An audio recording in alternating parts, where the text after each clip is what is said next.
Hey Stephanie, welcome and thank you for coming on the pod. How are you doing today? You all right? Yes, I'm good. Thank you for having me. No worries, no worries. So I thought I'd get you on because I know you're a massive fan of Silence of the Lambs and everything kind of everything kind of Sure. that world of Hannibal Lecter and everything like that. And I'm doing my remake series, and I thought I'd actually start with a good one because a lot of them are not very Okay. good. And yeah, so I thought I'd start maybe talking about Red Dragon, and yeah, so I thought I'd ask you to come on, and here you are. And here I am. Yeah, so obviously I know who you are and that, and all that, but I know you're a massive Silence of the Lambs fan and everything. But where did it come from? Where did it start? Tell us a bit about you. So then we'll talk about the film a little bit if you want. You don't have to. No, that's fine. I've always sort of been into horror films since I was younger. I'd rather watch them than anything else. My first ever horror film was Candyman. All right. Um, and it just sort of like went on from there, and that's Yeah. it. I just kind of went with Hannibal, and it just something about it just stuck with me, and I've just used them as comfort movies ever since. Yeah. I mean, I know a lot of people find that weird. That now, me and you and we know a lot of people who like horror. The horror Mm. movies are really comforting for us. Yeah, Some people just find that very strange. yeah, I get that. Yeah, I mean, I don't know what's not comforting about seeing someone get disemboweled. I mean, I don't. Exactly. Yeah, Just it's having like, an old friend for dinner. yeah, that's not. I'm not. It's not happening to me, so I feel good. It's fine. Exactly, that's fine. As long as it's not happening to me. Yeah, that's my lifeline. That's the thing I think about whenever I'm watching horror films. It's not happening to me, so it's fine. I feel like it set me up better for life because I just think, are you a serial killer? Yeah, yeah, In everybody. and yeah, you never know. You know, most people probably could be now. Yeah. How many houses have you gone past and there's just bodies buried there waiting? I mean, a lots of people whenever they come past mine, but um, anyway. But yeah, I thought we'd talk about Red Dragon. And a lot of people don't know that it's a remake from a Hmm. film Manhunter that came out in the 80s. That Yeah, is so 80s. it's so 80s. I haven't watched it for a very, very long time, but it might be something that I need to go back to. I've rewatched a summary of it because I just I didn't want to rewatch it just because I saw it so long ago. I watched a wee little summary of it and like watched some clips and stuff. And there's so many Hawaiian shirts in Manhunter. It's Which fit incredible. shirt though? We missed when I think like that aesthetic just needs to come back. I think just Hawaiian shirts, big puffy trousers. Yeah, and I think like the only time Edward Norton really has one on is when he's like in his Florida home. So Yeah, it's like, it's just so good. I mean, that's in Red Dragon, which is we're going to talk about. And I said you're a big Silence of the Lambs fan, and again, a lot of people might not be aware that Red Dragon was the first in the trilogy, mm, and it just happened to get made later because of Manhunter. yeah. And so yeah, we're going to talk about. So we both rewatched it. Have you? Did you rewatch it after I asked you, or? I mean, I've watched it like 1,000 times anyway, but I'll always rewatch it just to have like an excuse for it. Yeah. So I mean, I really like it. I rewatched it again anyway. I can't believe I don't own it, so I had to pay 3.99 to watch it Oh, again. I know. a whole 399. It hurt. It hurt to do it because I usually am like, yeah, I've got every film I ever want to watch on physical media, and for some reason I don't have that.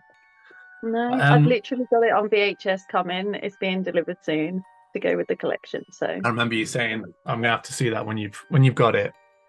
I'm gonna have to see it because I'm very jealous. added it into the collection. Yeah, I keep thinking I'm gonna start collecting VHS, but I've got so much of things I already collect. Like I don't know where I'm gonna put it. Like, your Yeah, no, collection behind the you space, there. space is always an issue. Yeah, I mean I can already see you've only just moved into that place, haven't you? And that collection is already pretty full.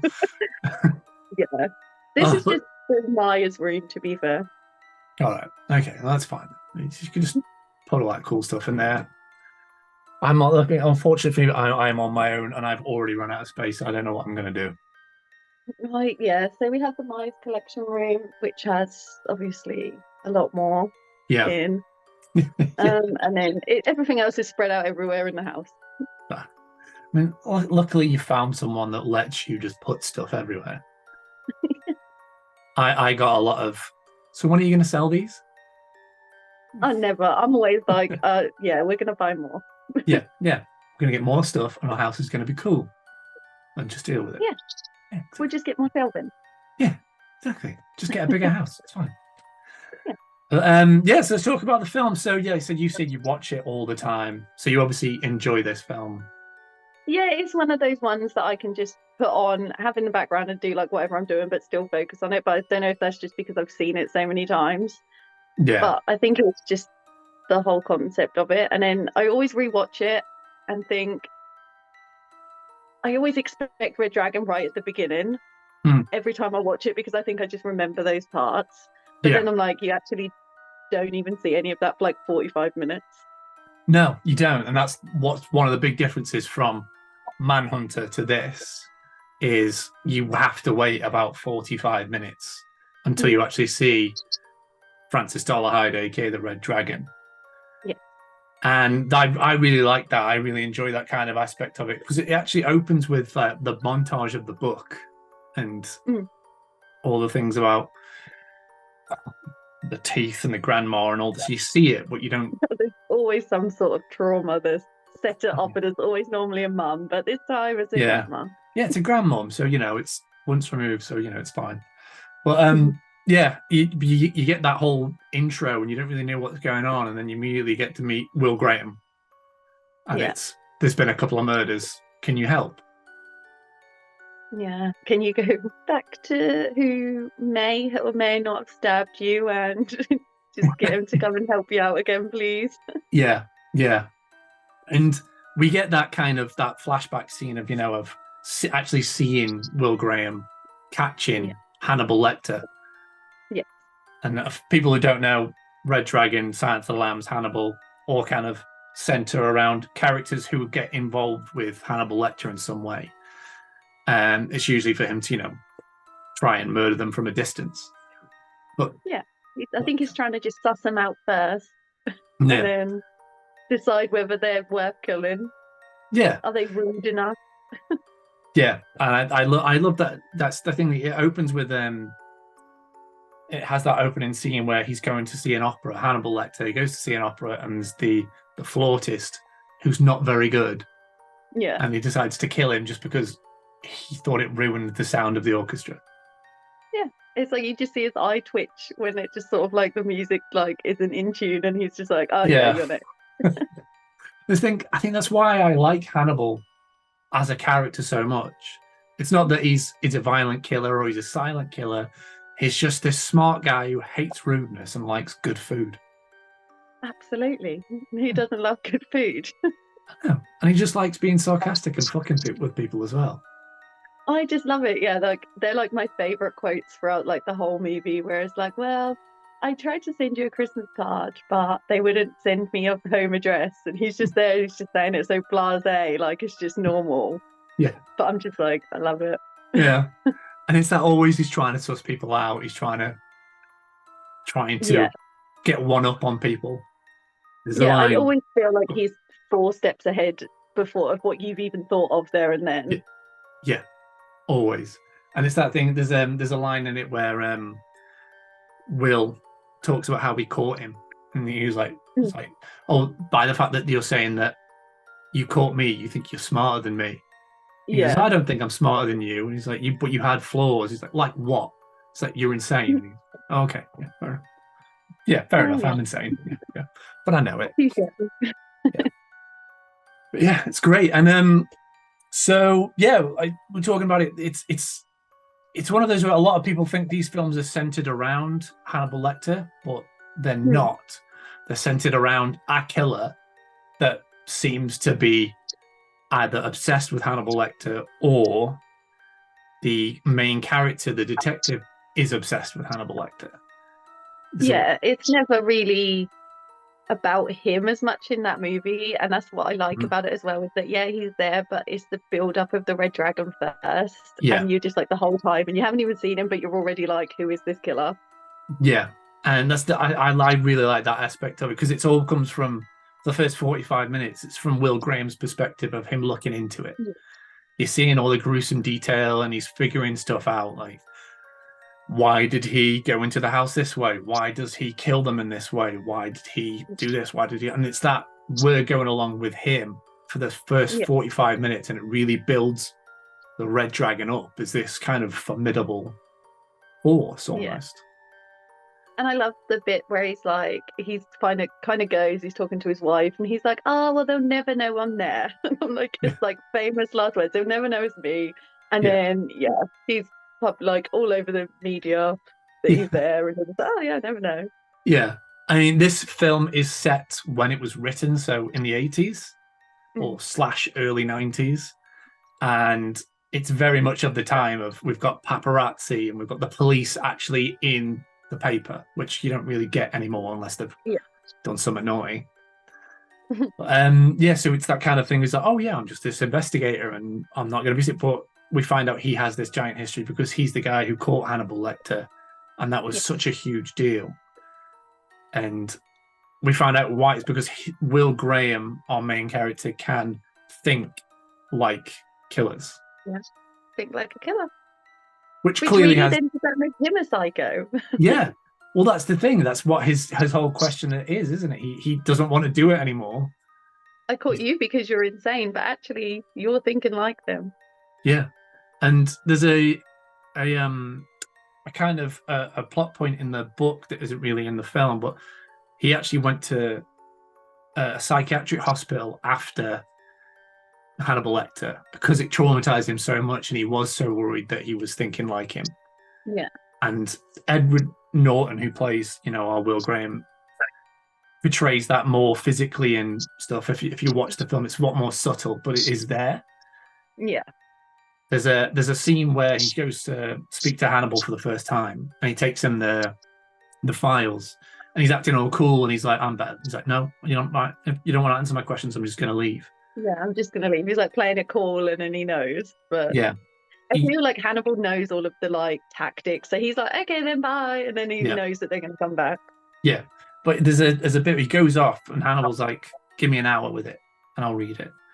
And he goes away, and Will Graham goes away, and he takes his jacket off. He's been so cool the whole time, and he's talking to, and he takes his suit jacket, and he's caked in sweat.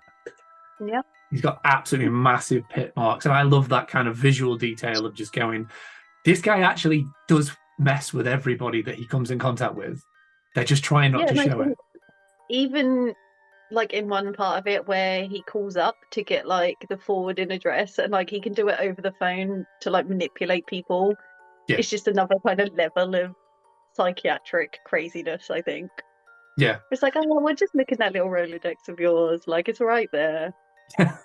And I love that about him. I think that's why a lot of people like him. It's just because he gets in your head for either good or bad. Mm-hmm. But then once he's in your head, he likes to mess with it. Oh, absolutely, yeah. It's like, it's that whole thing of, when, like we said, like you said, oh, you think you're smarter than me. So then he reads the file, and then he goes, well, the answer's in there, but I'm not going to tell you what it is. Yeah, like, I already know who this killer is, but I'm not going to tell you. Yeah. And it's like, and then you can see it winds Will Graham up. He comes back at a later date, and he starts shouting at Hannibal. And that's when Hannibal does the whole, I'm going to tell him where you live. Yeah. Thing. It's like, you were rude. Yeah, they kind of annoyed him. Like, you went into that. Like, you've come into my cell, you've taken everything out, you've messed with my stuff. It's like they tried to make him feel stupid as well, because it's like, oh, this random person's pretending to be like a janitor, and he's really bad acting of like, oh, every single time. Yeah. And it's just he's like, that's pretty.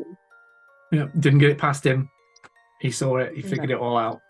And then it's like, oh, well, I'm going to scare the living life out of you. I'm scared the shit out of you. Send him to your house. And then he shows how easy it is to just even be able to put that in to like a newspaper where he shouldn't even be able to have any kind of outside contact apart from his lawyer. Yeah, absolutely. And I feel like it's one of those where I think people watching it now might not appreciate it as much because there's so much outdated things in the film, like that, the personal ads thing. You don't have that anymore. But that was what people used to do to be able to kind of meet people or have a open conversation over distance. Yeah, without others knowing. Yeah. Yeah. And I think it's so clever the way he does that kind of thing. But he doesn't. I love that he doesn't even give him his address. He just says he's in Marathon, Florida, Yeah. and that scares them And that's enough. enough. Yeah, that's enough to like freak them out to the point where they're like putting him in hiding, and Yeah, she's learning how to shoot. It's yeah. like, And there's the whole. It's almost like a not a love triangle, perhaps, but I can't think of any other way to put it between hmm, Red Dragon, Hannibal Lecter, and Will Graham, because Hannibal Lecter wants to prove he's smarter than Will Graham, but he kind of respects him for catching him. yeah, Red like Dragon's he was smart obsessed. enough. Yeah, you're smart enough to catch me. Red Dragon, Francis Dolarhyde, his real name, is obsessed with Hannibal Yeah, because he idolizes him as this supreme killer being almost. And Will Graham's yeah, obsessed with catching Francis Dolarhyde. So it's this constant triangle of them trying to outwit yeah, each other and wear each other down.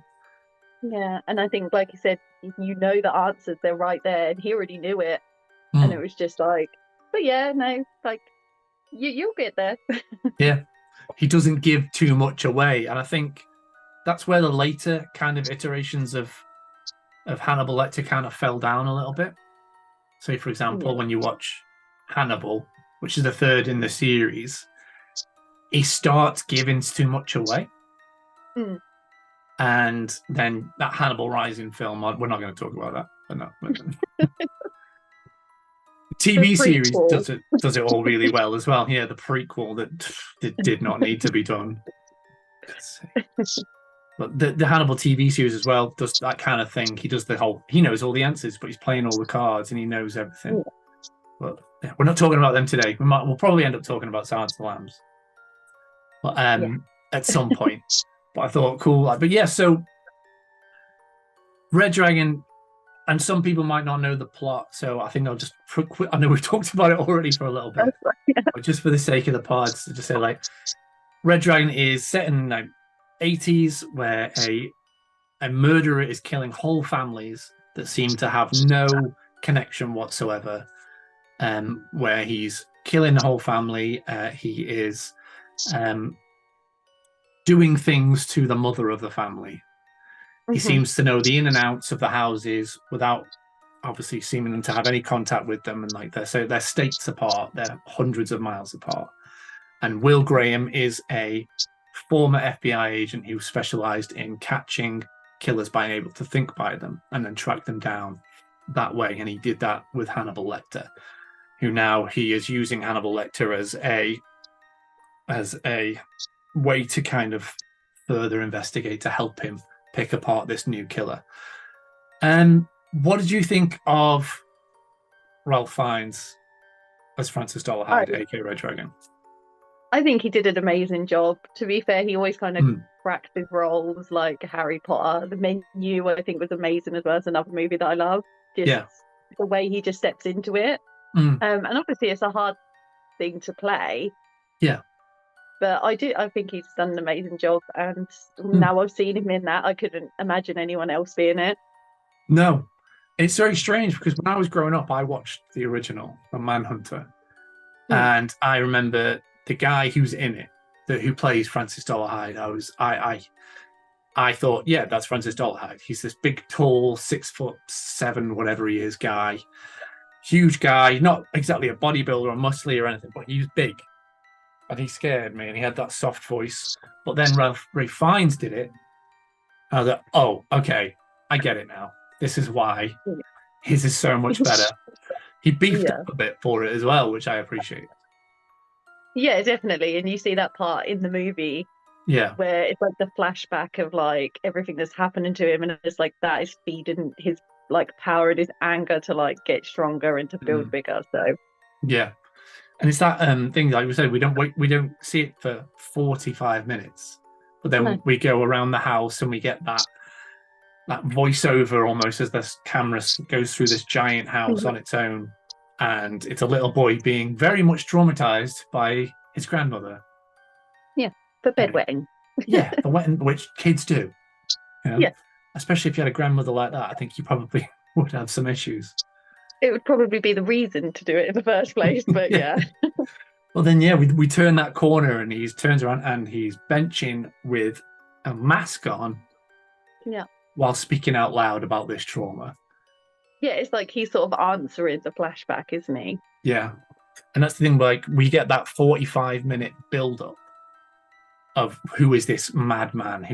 Yeah. How can he do these things? And then it turns that corner. And that's why I don't, like, you don't just see him. It's not a person. Yeah. It's a it's a feeling almost that you turn around and there is that feeling of fear and dread right there, lifting weights, wearing a mask, putting in gross teeth. Yeah. And then like you see him sort of like normally, like when he hasn't put his gross teeth and everything in, and Hmm. then you're like, ah, okay. Yeah, He's not so bad. it does feel like two different people Yeah. almost, which is kind of the whole point, is this duality of what's going on. He wasn't born this horrible creature, he was created, and it Yeah. says that in the film. But then he gets a taste of normalcy from a blind woman. Yes, who she plays an amazing character and she plays it so well Yeah. that where you have to actually research and you're like, is she actually blind? But Yeah, she's not. and she's I can never remember her name. I think it's is it Emma or Emily something or other, the actual Mhm. actress. And yeah, I remember seeing her in this. She was in this, and around about the same time, she was in Equilibrium, which is a completely different kind of Yeah. film with Christian Bale. But she plays that blind. She's not vulnerable either. She's not a vulnerable woman. No. And I feel like she's so used to hearing about him at work and stuff. She sort of was Mm, like, I want to put like a face to the name, like she says, but like yeah, she obviously touches him and then she's like, I can hear it in your voice. yeah. But he's had so like one of the things, he's had that soft palate work, so he had a hair Yeah. lip or a cleft palate. Sorry, I don't know if you're supposed to call it hair lip now. Sorry everyone. I'm trying to remember how you're supposed to say it. But yeah, he had a cleft palate and he has a reconstructive surgery, which is why he has the false teeth Yeah. in the first place. And she doesn't care about that. She just hears about him as a person. And Yeah. I think it's the first time he's felt that way, which is why it takes him off guard with her. Yeah, I think it sort of brings him back to like his humanity side rather Mm, than the part that's trying to be taken over with the dragon. And it kind of like reminds me a bit of like Split, how he can mm, go from like one to another so well mm. as well. Yeah, I think that's where he finds it. He smashes it. He does flip between the two. There's Yeah. there's that scene where he goes to get that infrared film, and you Mm. can tell he's like very scared to be in there, and Yeah. he's And then I think he terrified. realizes obviously actually she's blind and she can't actually see.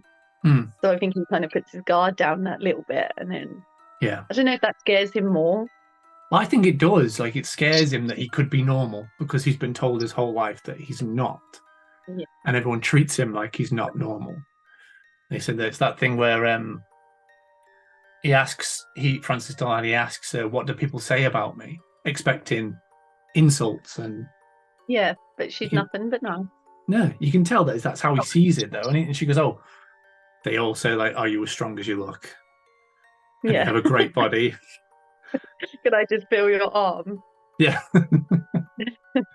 yeah. I mean, from a weird perspective, when I was like bodybuilding and I was a lot bigger than I am now, you get that a lot. It's weird. Yeah. Strange, can I feel your arm? No, Yeah, can you no, not? no. My arms. But yeah, and it obviously scares him. But you get scenes like that with him. But then you get the scene with the journalist from the Tatler Yeah, when absolutely he amazing like scene. yeah, where he kidnaps Freddie Lowndes Hmm. and glues him to a chair. Yes. Yeah, and In just his wife friends. just his little tidy whities, Yeah. and decides to show him what he's actually doing and why he's doing what he's doing, which is a very different kind of person and scene to what we had Yeah, let's with talk her. about how they get to that part as well, like where they're like, right, we're going to use this guy who plastered pictures all over me, and like when I was in hospital and all these tubes hanging out with me, he was like, I'm going to use him. And then he makes up all this crap about he's impotent, he only likes doing stuff with the men and like all of that. And I think that's just like, right, it's your turn. He probably wasn't even on the list, but now you are. No. And that's again, it's very similar to the Hannibal Lecter of, okay, you've done something to insult me. I'm going to show you how easy it is to get you back. Yeah. And like Hannibal says in it as well, he's like, well, we got rid of your problem for you. Yeah. Yeah. Which, and you can see that genuinely upsets Graham. He's like, I want to catch this guy. But again, it's that whole, am I becoming a killer because I've just thrown this guy under the bus? Yeah, when he was like, how does your first kill feel and stuff? Yeah. And it clearly has shaken him. But I think Edward Norton in this does a really good job of just being subtle and trying to have those moments where I'm trying to hide it, but this is getting to me. And I mean, I loved it, but I think a lot of people forget, and even me had this conversation where we forget how much is in this film. Yeah. And how much detail is in there, how much of the actual kind of stuff that we see all the time. Like I said, that scene with he glues him to the chair, that do you see? People know that scene, even if you've only seen it parodied in South Park. But it's so much detail, and this is where it all kind of came from. And it's just a really good thriller, almost, where you can take the horror elements out of it. It shows more violence than the average thriller. But you could just they're just like psychological thrillers rather than horror. But there's still the horror aspects in there, and the kills and things like that. Yeah, I think there's enough to make it like this is more of a. It's based in horror. It's like I think it starts from that horror of a serial killer, and you get to see what he's done rather than a lot of police procedurals where they just kind of talk about it. Yeah. What did you think of the actual the twist ending almost? So spoilers for everyone, by the way, if you're watching, if you haven't seen it. There is a twist ending. Because it kind of goes off the rails in like the last 30 minutes. So they're obviously she goes in there, and then it's like, well, basically he kidnaps the creepy guy at work. There's always one creepy guy at work. Yeah. And so then she goes on a date with him, and he's like, oh, you should like forget about him. He's crazy. And then knocks on the door, and it's like, oh, you've forgotten something. No.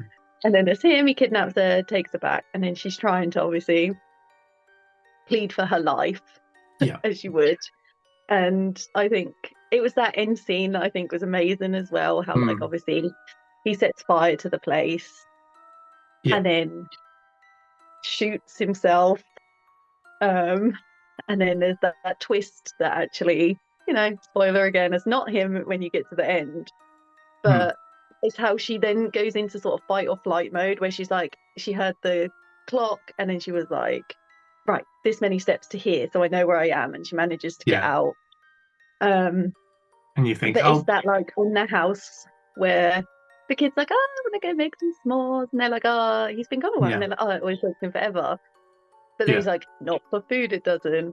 And he goes in and then like just closes that sort of door, and then you just see that mirror, and you're just like, oh, he did not shoot himself.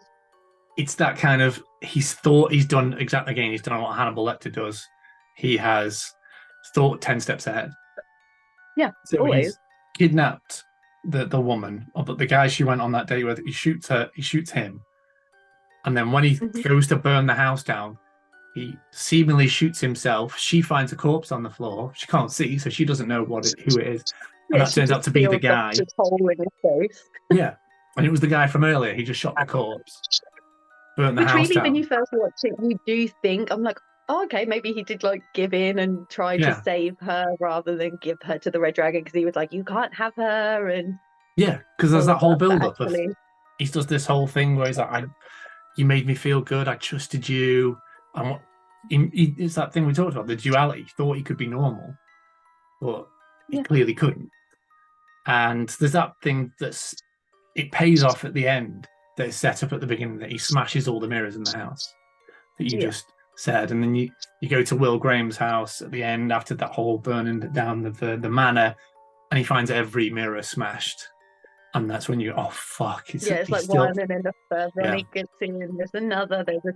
Yeah, and it's that build up, and he has his son, and Will Graham managed to read the diary from the opening, and he learns a bit about why he is the way he is, why Francis Dollarhyde is the way he is, and he uses that against him by calling him a filthy little beast. That he just switches into that, like it's just another sort of like psychotic way of thinking. Like he's like, hang on. Before he even thinks of it, he's just like, rah, and he just reels off all of this stuff out of the journal. Whenever I watch that though, I always think like, I get what he's doing. He's immediately going into like, right, I'm police mode, psychiatrist, psychology mode. Well, that his son is stood there. Yeah, his poor son, like literally was just like, that child is going to need some counselling. Yeah, he's like, you have to. After I had to do that. I don't actually think all of that, but he's not gonna. He's like, Dad, why are you saying this? It's just like standing there wetting himself, and his dad's just instantly shouting at him like, "You're not worried about the guy with glass to my neck?" No, yeah, don't worry about that. No, I've wet myself, so it's my fault. And again, one of the things I really like about the Hannibal series, if you were the first 3 books, the killer is not brought down by a man. And brought down by his wife. His wife takes him out. Like, Will Graham kind of gets like, there. How quick, like, obviously, the shooting, like, sort of thing, him, and then he's just like, get down, and she just drops. Yeah. Like, if that was me, I'd be like, why? Why? Yeah, why? Ugh, what now? Like, what have you done? I would just instantly just drop to the floor. Yeah. I probably would have been shot, honestly. Me too. I probably, yeah. I know. To me, if someone told me to drop, I'd just be like, "What?" Yeah. But yeah, it's they injure each other, and they don't kill each other. And Will Graham earlier in the film taught his wife how to shoot, and he immediately just shoot, and she pops so many bullets in him. Yeah. Right between the eyes as well. Yeah, doesn't and it's hesitate. Like you got to double tap, like it's like. Go shoot him again. And she was like, what? Okay. Yeah, sure, whatever. Bam, bam. There we go, done. Sure, use the thing, fine. I mean, she's horribly traumatized. Like, sitting up, like, thinking it's just, like, straight to the head. Yeah. And she's clearly horribly traumatized afterwards. She bursts out in tears. Yeah. But she does it. And that's one of the things I like about this series. She does it in this one. And in Silence of the Lambs, it's very much about the male gaze and the strong female character and what she has to deal with. And then the third one is obviously centered around Clarice Starling again. But I was there. So, which towards at the end, obviously, they bring her into it. Whereas, like, oh, you've got an FBI agent here. It's a woman, and he's like, oh. Yeah. Is that when I think he does? I always like that ending as well because it's Dr. Chilton, isn't it? He comes down and he goes, "She seems like much too pretty to be an FBI agent. I'll tell her you said no." And that's when he looks up and goes, "What's her name?" So it was obviously like, I want to speak to her because you don't like her. Yeah, and I think he does a lot of stuff as well, despite him, like in the part of the Red Dragon movie where he's like, "Oh, this is one of your envelopes, but I opened it by accident. It's a reject letter for your other book about me." Yeah, when they were writing to ask me for more stuff. Because it mentions it earlier in the film that he's getting published still. Yeah, even so I just love that, it bleeds nicely into it. I really like this film. To me, it's a 10 out of 10. Maybe it's nostalgia as well. Yeah, but I feel like it's a 10 out of 10 for me personally as well because I love the books. Like I have a copy of Red Dragon from when I was 13 still. It's almost shreds, but I've still got it because I've read it so many times. Well, what's your? So I always rate them out of 10. What's your rating out of 10 for this film? It would absolutely be a 10 out of 10 for me. It is one of my top favorites. It's like the way that they've used the home videos. Yeah. Everything like that. It's like, how did he get in there? How did he get into the house? And then they're sitting there watching them, and they're like, how did he get in? Exactly how you are.